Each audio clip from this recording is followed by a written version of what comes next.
Omuntu agula boda boda ya bukadde 5 naye nga buli lunaku egenda kukolera mutwalo gumu. Naye eno mashini ya mitwalo 62 naye nga ate buli lunaku esobola okukolera sente ezisoba mu mitwalo 10. Mashini eno bagiyise high cap pressure washer. Ekozesa amasannyalaze, osobola ogikozesa mu kuwoza emmotoka, kuwoza piki, kuwoza pavers, mategula n'ebirala.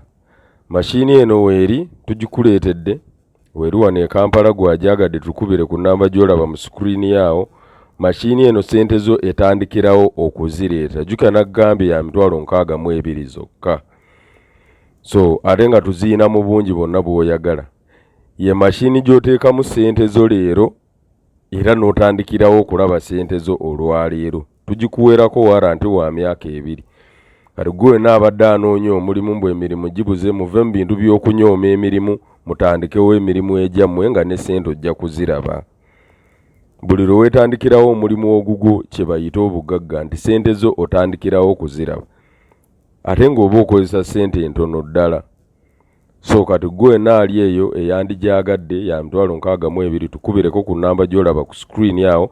Mashini eno tugikutuuseeko. Nkugambye tuziyina mu bungi.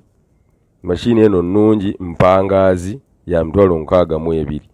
Awo nga bw'olaba yali eyoza kisenge, eyoza ebisenge, eyoza pavers, eyoza amategula, motoka piki. Awo ndowooza ogiraba eri ku pavers, tukubireko tugikutuuse.